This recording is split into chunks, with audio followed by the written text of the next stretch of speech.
我累了，我想当老大，你们看着办。逼我上这个位置，伊朗想做老大嘛？也不是，就是摆烂，我不管，你别跟我说其他的，我跟你好好聊过。特朗普来了，你打这场战争，你让伊朗人撼动到美国安全的能力，去又不让你的盟友看见你有赢的可能性，你的盟友就是在那里说啊，不是啊，兄弟，你在搞什么？Ladies and gentlemen, welcome the host. 川普高调說，談得很好，談得很好，回頭又說又謊。美國國內對於 Trump 的所有的提議，通通極度否定的，說他是賣國賊。我們很難得看到彭斯副總統跑到左媒 CNN 去罵 Trump， 這是川普 1.0 之後的副總統。同一時間，奧巴馬也罵 Trump， 這前後夾擊。目前的伊朗人怎麼想這件事情？第一次伊斯蘭保談的時候，我們去了提我們的10條需求：安全、制裁和。就這3個，近10年不要再有動盪，你以色列也別搞黎巴嫩了。我們過去的態度對你交的作業不是特別滿意，不僅是外長去，我們議會議長也去，石油老大去，銀行行長也去，安全委員老大也去。去的時候本來大家安排去握手，我們也沒握手，因為特朗普他非得贏，讓人很在意這個事情。不明白，在伊斯蘭堡的時候，伊朗本來談得好好的，給你面子，然後我們外長發了說，我們這個事情目前為止是一個結束了，我們會慢慢放開霍爾木茲海峽。然後那個時候特朗普跳出來說，你看我說了吧，我打贏了，是我逼死伊朗人這個打開霍爾木茲海峽。然後伊朗 be like fuck you。同樣是這一次我們去談判，特朗普發了個推特，伊朗必須永久性的停止資助，他們是大邪惡人。伊朗 be like 媽的又給你臉了。當然美國人簽凡爾賽條約，而知道德國當年在凡爾賽簽那個一戰條約的時候就說了這句話，這哪裡是一個和平條約，這個只是一個20年的休戰條約。這麼看待凡爾賽條約就好了，這個地方是有說法的，對吧？它只是一個休戰條約。然後19號之後呢，伊朗簽了，那我就示好，我慢慢開放。開放之後呢，這個美國人就是在附近又搞事情，黎巴嫩又打，伊朗人生氣說不去瑞士條約了。美國一生氣又說伊朗，然後伊朗又說你又說我，那我就關海峽，我關海峽，但是我現在去，我關着海峽來跟你談。伊朗人的心態，你要玩你的遊戲 ，OK， 你玩你的遊戲，和我無關。對，我的遊戲規則在這兒，我就是按照我的節奏，你說你的，你搞你的，我搞我的，看我們誰活到最後。反正你特朗普政府也就4年一屆，我的精神領袖呢是終身制的，你猜誰搞得過誰？我們中小型國家，他沒必要硬，他是不會硬，除非到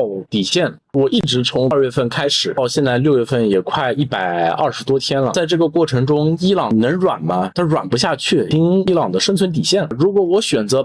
開這一槍，我肯定是要達到一定的統戰價值，我是不會輕易開始搞這個事情。美國人賠3000億這個事兒對伊朗來說就結束了嘛，只是開始。大家好，這裡是歷史哥李修，歷史哥7週年台慶見面會在7月4號禮拜六下午5點45入場，晚上8點半開始，1年1度就等你來相見。我們這一次特別要送給前100位報名的同學7週年限定版飲料紀念背帶，只要刷我們的官方 LINE@ 也可以加入我們的微信。如果相關資訊你找不到，也可以到歷史哥的臉書或各大社群找到報名方案。7週年台慶見面會就等你來了。伊朗來講，能夠這麼篤定這14條，美國人會全然接受啊？我覺得這不是我們的信心。我說一個不太靠譜的話啊，我累了，我想當老大。你們看着辦。我做小弟的時候，你們天天欺負我，所以你在逼我上這個位置。你說伊朗想做老大嘛？也不是，他就是擺爛，他這是一種擺爛，就是我不管，你別跟我說其他的，我跟你好好聊過。我從00年到16年一直來了，奧巴馬來了都說好。你要我說，伊朗人簽的那個奧巴馬協議，可能是美國人能拿到過最好的協議。那個協議對伊朗來說是放棄核的，降低武器的，我們是公開化、透明化的，我們甚至有去拒絕中方的一些資金。奧巴馬對於作為美國人來說，他30年以來我估計是美國最牛逼的總統，對吧？特朗普來了，你讓伊朗人撼動到美國中東安全的能力，讓全世界看到一個軍費100億的國家能撼動一個軍費1.25萬億的國家。除此之外，你打這場戰爭，你去又不讓你的盟友看見你有贏的可能性，你也沒跟他們打招呼，你也看不到這場戰的未來，你的盟友就是在那裡說啊，不是啊，兄弟，你在搞什麼？你的盟友也看不懂。你說沙特坐在那個位置上，他說：“哎呦，我不是，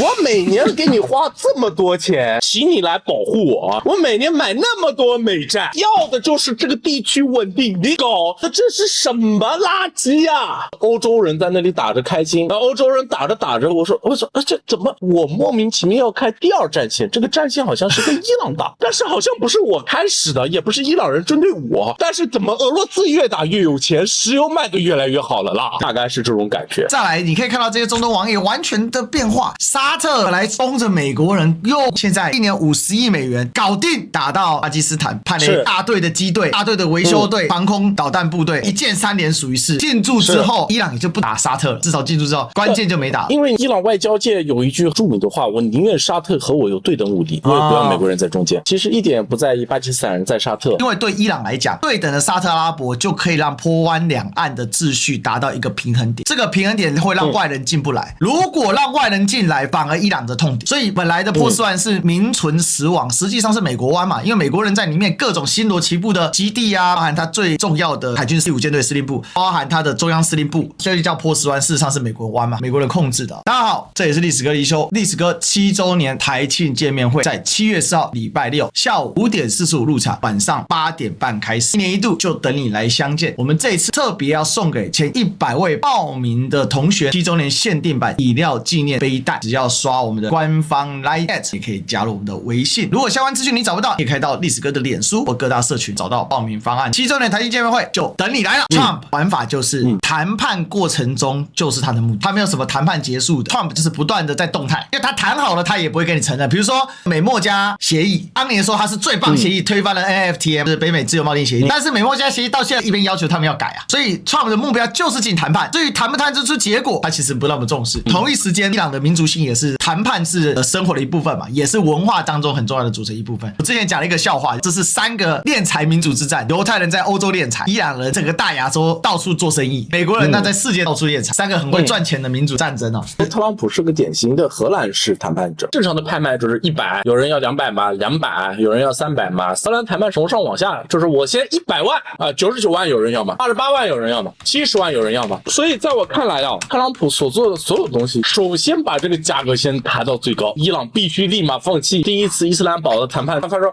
伊朗必須無條件放開這個東西。現在又把價格降低，現在願意允許3000億有人投資你哦，沒有人給你開過這個權限哦。我可是特朗普大發慈心。從5月份伊斯蘭堡結束之後，大家要知道軍事中非常重要的一步呢，就是偵察。我要對一個地方開始打擊，我要收集一些信息。我們伊朗人並沒有感受到太大的偵察。我們換個角度去說，伊朗的本土或者重要設施沒有怎麼被觀察到，就是相當於軍事面動態感知能力一定的向外延伸性，其實是有比剛開始打的時候變好的。所以美國人進來和觀察更難了，所以美國人就把這個重點從伊斯蘭堡開始轉移到了也門，轉移到了黎巴嫩。也門一直在打下來 MQ9， 打下來各種偵察無人機。美國再怎麼搞下去，也門都打不過。美國人呢，其實在這個3000億不是美國人給，他只是允許其他國家向伊朗投資3000億，它類似於某種意義上變相性鬆綁一些制裁。但是我們伊朗人其實非常反感這3000億，意義上搞經濟或者搞貿易的，我們是非常敵視這3000億。他這3000億沒有說清楚，3000億完以後還會不會有3000億？他可能放一筆資金進來關門養狗，這是對我們來說很危險的一件事情。你想象一下，3000億的美方資本進來，說難聽一點，這個歐洲的某個資本進來扶持，然後這個造就出自己的一批力量，他可以關門打狗嘛？他又把這個說，哎，就是允許3000億，我們沒有談攏，所以不允許進來。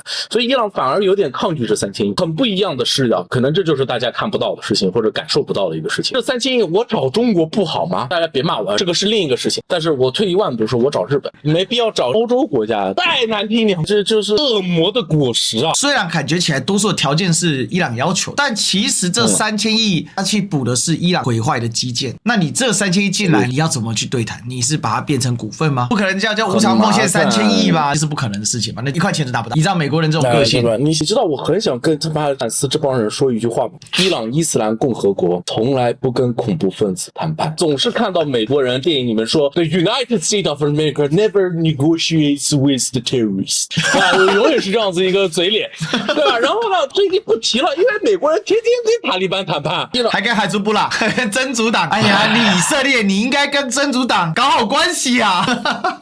美國人什麼時候不是恐怖分子國家？伊朗以包容心態，願意扶持美國人找到正確的道德觀和價值觀，讓你們走向正確的道路。美國人當年怎麼說我們的國家很惡心？我們每天都被扣帽子。美國人就是典型的老一輩打法，先扣帽子後站隊，依舊是這條道路，永遠就是說我們是神棍國家，說我們是穆斯林，不給女性權利。一查，我們國家的女性教育率比他們高。一查，我們的女性他媽的這個犯罪率也比他們低。一查，什麼都好像過得比他們好。大家好，這裡是歷史哥李修，歷史哥7週年台慶見面會在7月4號禮拜六下午5點45入場，晚上8點半開始。一年一度，就等你來相見。我們這一次特別要送給前100位報名的同學7週年限定版飲料紀念背帶，只要刷我們的官方 LINE@， 也可以加入我們的微信。如果相關資訊你找不到，也可以到歷史哥的臉書或各大社群找到報名方案。7週年台慶見面會就等你來了。戰爭如果立刻結束，其實伊朗的內部壓力就來了，因為對政府來講，他沒有辦法填上戰爭所造成的巨大窟窿，絕對填不上。現在是一個馬賽克戰術嘛，所以其實伊朗的維護成本，就是它整個政府的運作成本是極度上升，因為你馬賽克，你等於沒辦法統一調度、統一管理，就是在戰時狀態，大家的忍受度是比較高的。可是，一旦戰爭停下來之後，大家就會忘了，其實美國的問題從來沒有解決。可是問題是，現在對美國全面開幹，老實講，伊朗能打的也打得差不多了，接下來打的都是相對比較昂貴的目標，比如說你要打超遠的基地4000公里，你不容易打吧？你要打以色列，你也不容易打吧？對伊朗來講，如果美國願意送幾個目標進來，再打個幾下，然後美國又說了，其實這個伊朗相對是方便的。所以我的感覺是這樣，從一個長遠戰略的目標來說，其實伊朗的主戰派從來沒有打夠，因為這麼多年了，終於出了一口氣。可是這也就造成一個問題，現在雙層溫差逆反的狀況。從波斯灣的形勢來看，美國是徹底輸了。可是從美國人角度來看，我們根本不可能輸。所以主流的美國人絕對是對 Trump 協議是不滿意的。另外一個是對伊朗來講，我明明就在上風，但是美國又給不出更好的條件。現在你不管談什麼，我都不會讓步，因為沒有任何讓步的空間，我不需要讓步啊。所以這個事情就僵了。我覺得現在最大的尷尬點是在這裡。那可是你想繼續打，但是繼續打怎麼打？你得美國來送。如果美國不來送，也沒有什麼好可以打的。我希望這場戰爭繼續打一次，伊朗的空間就大一點。伊朗現在不抗拒這個打仗，那有點不負責。我沒有侵蚀戰爭，但是大家知道，就是我不抗拒打仗，甚至有點想打。如果把我塞到伊朗的話，我屬於主戰派。從歷史的角度上來說，我認為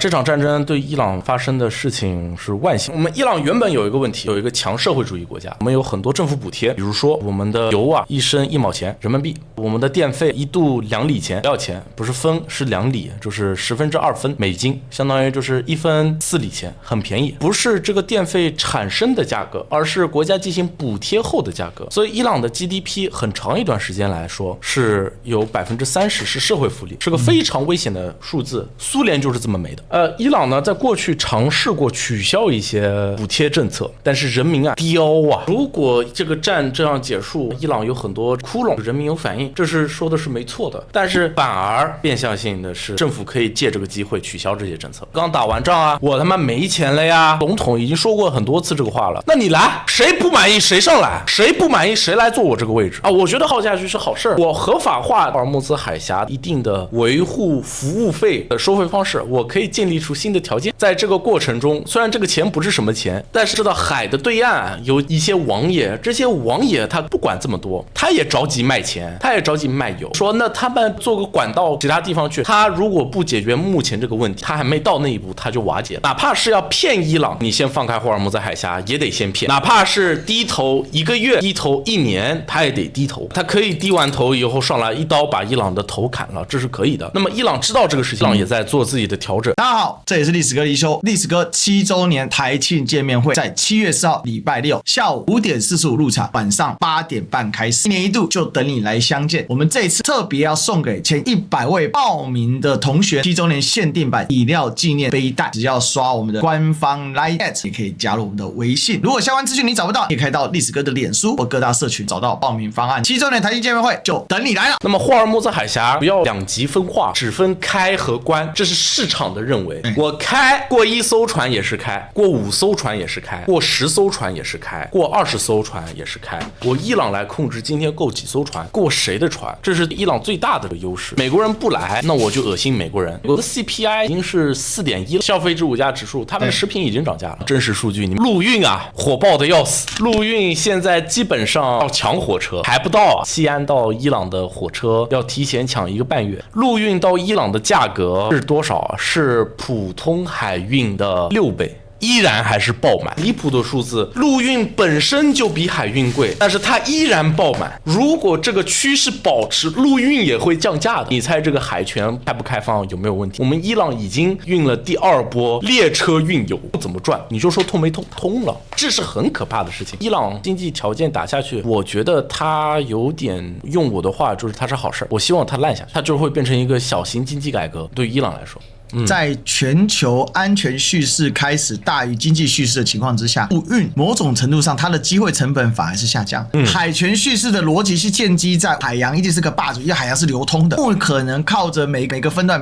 的人去維持秩序。在你那一段你是警察，在別人那一段你是強盜，這個是不同的。所以如果你要海權，最終一定會發展成世界霸主，就像是英國一樣。英國後面是美國，英國前面可能是荷蘭半個吧，西班牙為主嘛，他們還要互相認證彼此的船只，在西班牙這邊登記了，葡萄牙這邊認你，我可以互相做一個妥協嘛，這是海權的一個邏輯。他把安全敘事往上繳給霸權，霸權來維持整個安全，所以霸權會賺最多的錢。維持這個通道的時候，他佔盡一切，它包含它可以透過海權影響你各個方方面面，物價、運送，甚至你的政治，你幾乎是單方面對它裸體嘛。而且因為這個裸體有巨大的利益跟誘因，所以有大量的買辦階層產生。這個是海權敘事之下，亞洲大陸受創最深，因為亞洲大陸自古以來有形成自己的海上貿易商道，而這個海上貿易商它並沒有一個真實的霸主，它是透過會盟、透過協調的形式形成一個相對穩定的海上通路，而且每一段秩序由個別王國各自去維護，但是因為大家有在海上貿易秩序的共同利益，所以你可以收點稅，但它有一定的公定價，不會說今天我交易不了你我就搶你。這整個秩序裡面隱然的霸主，可是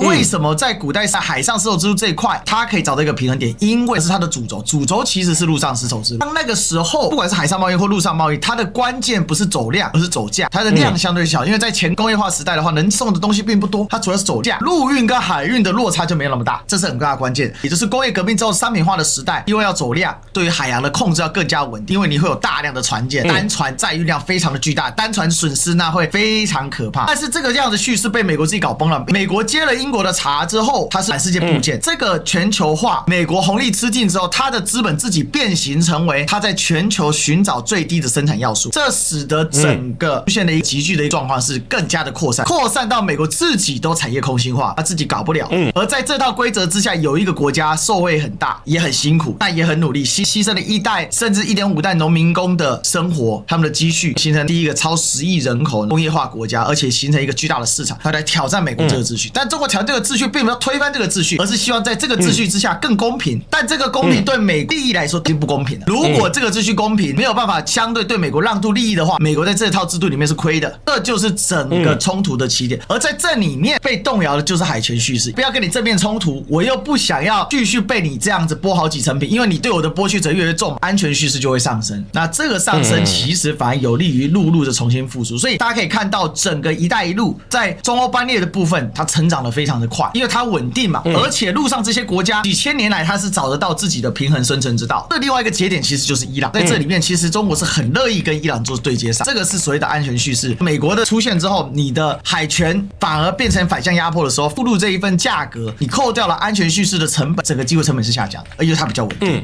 就是為什麼今天我們看這歐亞大陸重新整合復興，美國人會着急成這個樣子啊？因為他這麼一件事情，海權對我的威脅沒那麼大。如果海權是唯一的運送的道路的時候，那完蛋了，所有陸上國家那就完蛋。為什麼海權一定要挑撥離間陸上鄰國，要讓他們鄰居之間不好？他們有個敘事嘛，就是在大國旁邊，小國必然焦慮，一定要衝突。可是我們翻開中國的歷史啊，在大國旁邊的小國下來跟中國很好啊，哪裡衝突？我就看不出來哪裡衝突。只有游牧民族會跟中國衝突，因為草原上吃不飽，沒水沒生命力嘛，所以中國是針對痛點在打擊。中國大陸跟所有的陸上鄰國，除了印度還有它的附屬小弟不丹之外，基本上都把陸上問題給解決了差不多，而且有些甚至包含普京來了做一個簽約。現在的美國為什麼拿中國大陸沒有辦法？不單單只是在產業分工啊，各種方面 AI 競爭等等，其實還有包含中國長久的國策，就是把陸上邊界搞定。對於跟中國沒有直接接壤伊朗來說，不僅不會發生衝突，還會發生連結。這個連結是自古以來自然而然產生的。如果這樣拖久了，它也會形成一種穩態，符合整個中華民族偉大復興所帶動新的舊大陸的一整個復甦的邏輯，也就是原本既有的商道、既有的思路，用一個新的一帶一路的形式，用中歐班列形勢它重新再復活，而且成本其實是下降。如果這個中歐班列是北京開出來，北京造的，現在還會有拿錯地圖、炸錯大使館嗎？這一條中歐班列上面會寫着南斯拉夫大使館嗎？大家好，這裡是歷史哥李修，歷史哥7週年台慶見面會在7月4號禮拜六下午5點45入場，晚上8點半開始，一年一度就等你來相見。我們這一次特別要送給前100位報名的同學7週年限定版飲料紀念背帶，只要刷我們的官方 LINE@ 也可以加入我們的微信。如果相關資訊你找不到，也可以到歷史哥的臉書或各大社群找到報名方案。7週年台慶見面會就等你來了。就是美國相信我們就出現了海灣戰爭。海灣戰爭為什麼叫一個盾呢？是因為美國人和沙特王爷国家達成了一個一致性，這個一致性就是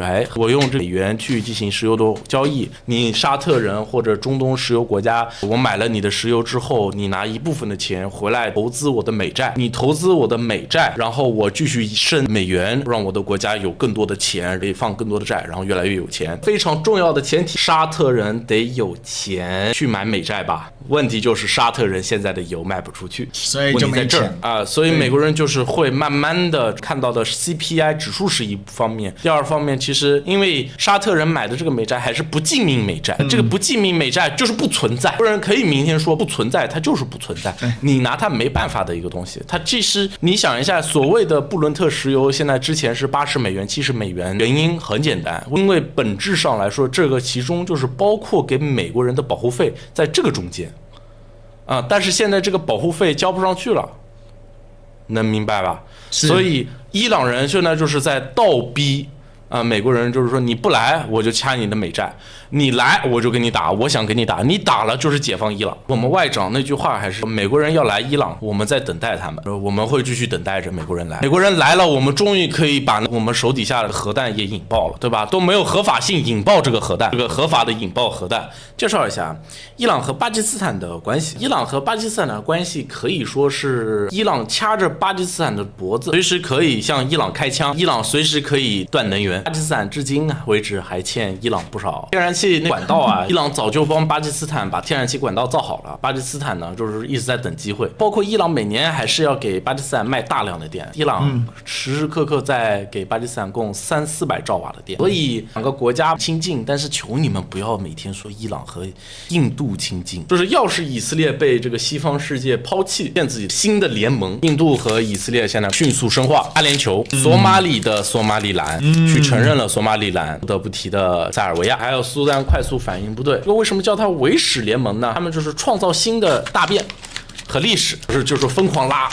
然後組建出了一套去中心化不結盟主義的團隊。這些國家從經濟上，因為他們的體量可能不是那麼大，他們幾個互相互利、互相互助，就可以維持住一個相對來說穩定的一個概念。伊朗會幫助巴基斯坦打在巴基斯坦境內的阿富汗塔利班，巴基斯坦會幫助伊朗打在伊朗境內的阿富汗塔利班，阿富汗政府會幫助伊朗政府和巴基斯坦政府打擊在伊朗的對應的塔利班。這是三角關係，不是個問題。所謂的問題是美國人創造出來的趨勢。你要說這幫傻逼塔利班反而對中國的敵意更大，客觀事實，他們鬧了很多事兒。衛史聯盟以色列、索馬里蘭，然後阿聯酋、蘇丹快速反應部隊蘇丹快速反應部隊是什麼？蘇丹現在呢有政府軍跟對抗政府軍的前政府軍，叫做蘇丹快速反應部隊，不就兩個政府軍互相，就政府軍有兩撥人互相在 battle 一個在你的蘇丹的西部，一個在你蘇丹東部。這個蘇丹一周那個蘇丹分裂出南北蘇丹那個蘇丹這是同一撥人。阿聯酋投資了很多國家，阿聯酋的投資邏輯呢是投資港口。也門的南部政府幾乎消亡。索馬里呢是一個主權國家，用伊朗和目前為止世界主流的用法，索馬里蘭是一個分裂分子。唯一一個聯合國承認的索馬里蘭作為國家的國家是以色列。還有哪裡投資呢？就是快速反應部隊，又得罪一遍非洲聯盟。但是呢，快速反應部隊呢最近趨勢也不是很好啊，的也不是非常順利，了很多人，按10萬去算的死亡人數，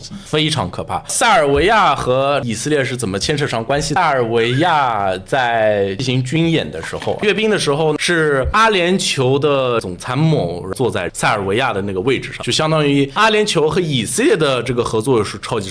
多的。在戰爭開始之前，我們就已經截獲到了阿聯酋的老大跟着塞爾維亞一起閱兵啊，這個是非常奇怪的一個事情。那麼以色列和塞爾維亞也有合作的彈藥藥制作廠，但是這是他們的基本國策，就是你沒有辦法要求一個國家人口只有600-700萬的國家這麼明確的站隊，這個是不能怪他們。這個實話實說。那麼來說，以色列呢，通過拉攏和串局一些特殊能力，不管它是科技能力還是它的一些資本能力，拉攏了一地區相對獨立的一些獨立勢力，維持住了一個相對來說新的平衡支點。這個平衡支點的大便就是阿三，他說我要明確我自己的市場地位，那我把這幾個小國家吃透嘛，這小國家是我可以吃透的。这個事情為什麼要提阿三呢？我們伊朗人和阿三的關係是矛盾的，矛盾的在這裡。我在也門的時候是有這個感覺的，因為以前也門最多來留學的地方是伊朗，現在是印度，越來越多的留學生去印度，印度在發錢讓更多的也門人去印度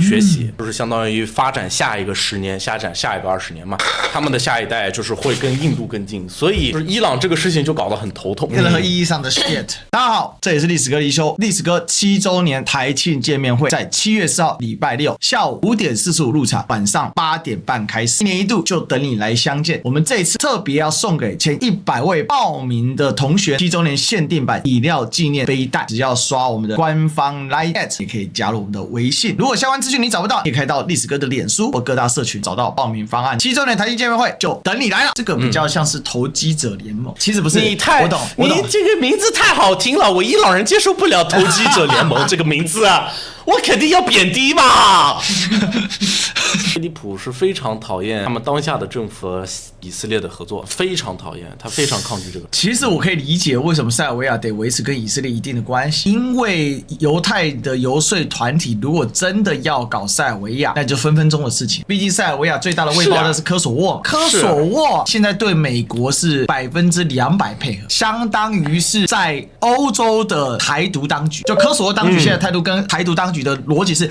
一模一樣的，你跪你也跪不贏他。阿聯酋他比體量比正統比不贏沙特拉，但是他又想要當老大，但他又不敢硬剛當老大，因為你從體量跟正面各種硬刚你剛不贏沙特阿拉伯嘛，你只能搞投機繞道方式。印度現在問題也是這樣，印度各種硬剛不贏中國，而且中國都還不用剛他，他自己跟巴基斯坦剛起來了，他自己把自己剛死。印巴大空戰之後呢，為了說自己沒輸，派了各種使節團出去說自己贏了嘛，金瓦爾行動他們宣稱自己獲勝。再往下看你看到這個快速反應部隊懟得非常非常殘暴殘忍，因為其實從正面來打，他是打不贏政府軍的，他專搞偷襲、屠殺，就是非洲的1515，通過恐嚇和剝奪以及強暴的手段逼你加入他。索馬利蘭他的宣稱是什麼？索馬里是一個很大的民族系，這個東非之角這個地方啊，是全非洲最特別的地方，除了北非之外最特別的，他們是有統一民族的，所以他分了幾個 British Somali 英屬索馬里，在當時叫 British Somaliland 英屬索馬利蘭 ，Italian Somali 意大利屬索馬里，然後呢還有在 Ethiopian Somali 就是在伊索比亞，台灣叫伊索比亞，大陸叫做埃塞俄比亞下屬的，還有肯亞都是肯亞這一塊，所以它是好幾塊拼起來，其實這是一個民族。當時還有一個 French Somali 是法屬索馬里，但是當時整個非洲獨立運動的時候，大家各自選邊嘛，留在埃塞俄比亞的歐加登地區的索馬里族並沒有要離開埃塞俄比亞，就是伊索比亞，大屬索馬里自己獨立出去叫吉布地。肯亞屬當時做過土地交換，現在肯亞的索馬里族已經非常非常少了，它基本上都併入到了意屬索馬里這個主體。意屬索馬里就是今天摩加迪修所能比較控制的地方 ，British Somaliland 英屬索馬里自己自願合併的，自願合併，結果因為他們的獨裁者沙雷想要擴張所謂大索馬里主義嘛，結果打輸了，然後又因為整個冷戰的結束，所以索馬里崩垮，崩盤之後，你突然說，我不認的，當年加入的不算數，我本來就是獨立，就是這種投機心態。我講的就是要講這個投機心態。是的，其實跟台獨當局一樣嘛。今天台海局勢怎麼來的？今天台海局勢是因為國共內戰失敗，國民黨打輸了，所以跑到台灣來，所以這些都是一堆投機分子所造成的結果。所以只有塞尔維亞比較正當一點，就是他為了活下去，那他沒辦法。他投機分子，我都覺得你在誇他，起碼他有一個基本盤，就是他有一個所謂的基本，然後他就去做。說現在不管是索馬里蘭，我就是說他就是在我的概念叫破格獲取，他要得到一個本不存在的概念，就是說的這個破格獲取，說的再好聽一點就是當了婊子立牌坊，結果你婊子沒當成，牌坊也沒立成，兩邊都不認，你還不如要麼當婊子，要麼立牌坊，對吧？就是一群不是為了我們伊朗呢是一個比較可愛的民族，我們在伊朗比如說貪污這個事情很神奇，我們說你可以貪污但是你要做到60分，60分以上你能贪是你本事，你当官的你就该贪，你不贪我还不信任你呢。这是我们那邊的一個文化，就是你當這個官，你負這麼大的一個責任，你要掉腦袋的一個工作，你要為大家好，那你肯定要有所得啊，那你工資就得高啊。但是我沒錢給你，那你該貪，但是你不要給我做出豆腐渣工程，這就是我們伊朗人的狀態。所以是這樣子的，所以即使你們認為伊朗這個貪污有貪污，他還是有那個60分的導彈放那兒的。伊朗伊斯蘭革命衛隊的問題，它到底貪污的狀況是怎麼樣？這東西沒辦法證明嘛，因為你到底多少不知道。但是從結果來說，伊朗伊斯蘭革命衛隊確實認真在建設。那從現在的結果來看，那說他貪污，因為如果他真的貪污啊，就是沒有今天的談判了，就是這樣子。